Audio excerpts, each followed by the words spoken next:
We've got some more people here as well. Hello, good evening to you. Evening.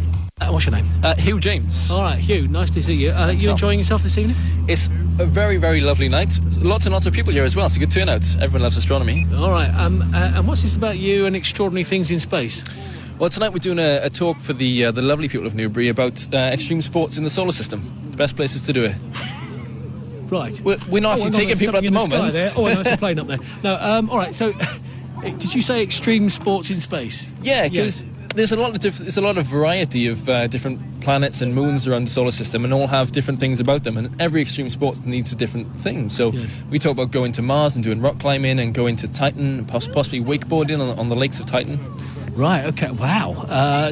Because I suppose this is a great way of learning about everything you need to know about your solar system, isn't it, really? Yes. Well, that's the thing. I mean, people need a hook to get into different things, and everyone loves watching extreme sports, if not doing it themselves. Yeah. So what a better way to look at the solar system than through the eyes of someone who does the extreme sports.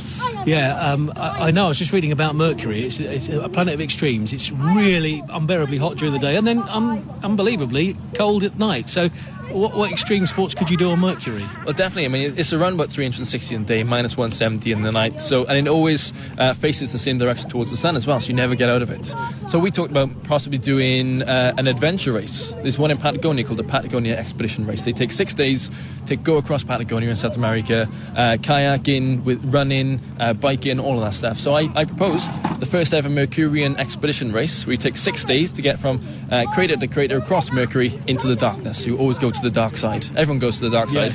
Well, in Mercury you can't miss it, can you? Exactly. Half of it's a dark side, isn't it? Yeah. Because I seem to remember in my olden days of doing sort of astronomy at school, it's the most extreme planet. It's the coldest and the hottest, isn't it? Well, yeah, I mean, but even in the sunlight, in the craters, we've just found out Messenger's been sending us data back that says there may be ice in the craters of Mercury that are in the sunlight nonetheless. So even in the sunlight, there is possibly still ice, which is an extreme nonetheless. That is an extreme, isn't it? Other place, what's your favourite planet? Because obviously Saturn we haven't talked about, the beautiful rings around it.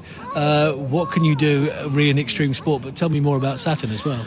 Well, a lot of the time, my favourite planets aren't actually planets. They're the moons around the planets. And obviously Titan is the biggest moon that goes around Saturn, and one of the biggest in the whole solar system. And it's very much like early Earth. There's liquids on the surface, so there's rivers and there's lakes and the likes. But unlike Earth, the rocks are made of ice rather than of rock that we get on Earth. And then the lakes are made of methane rather than water. So you get lakes and rivers, but they're all made of liquid methane. And that means that if you tried to go get in a boat on Titan or wakeboard across it, the surface tension isn't as much, so you'd probably fall through and into it. The density isn't as much either, but the gravity's less, so hopefully you can get back out just as easy. Yes. It's like a win and lose at the same time. And just one final question about the planets, because we were talking about earlier on about Herschel, because he discovered Uranus, of course. Someone who lived in Slough, so it's part of the world.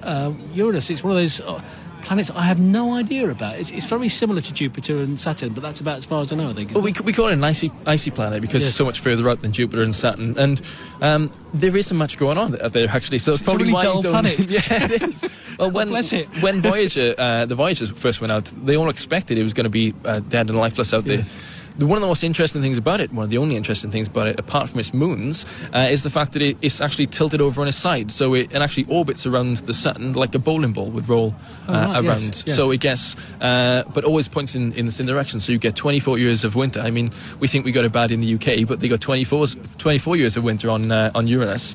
But it always rolls around on its side, which is a weird thing to do. Do you know what? I've loved talking to you about your extreme sports in the solar system. Thank you very much. Thank you very much indeed. Have a good one, and you as well. BBC Radio Berkshire, and tonight, by the way, on the Mark Forrest Show, whether it be the Yorkshire Moors, the cityscape of London, or the White Cliffs of Dover, we're blessed with some of the best views in the world, so we'll be talking about that.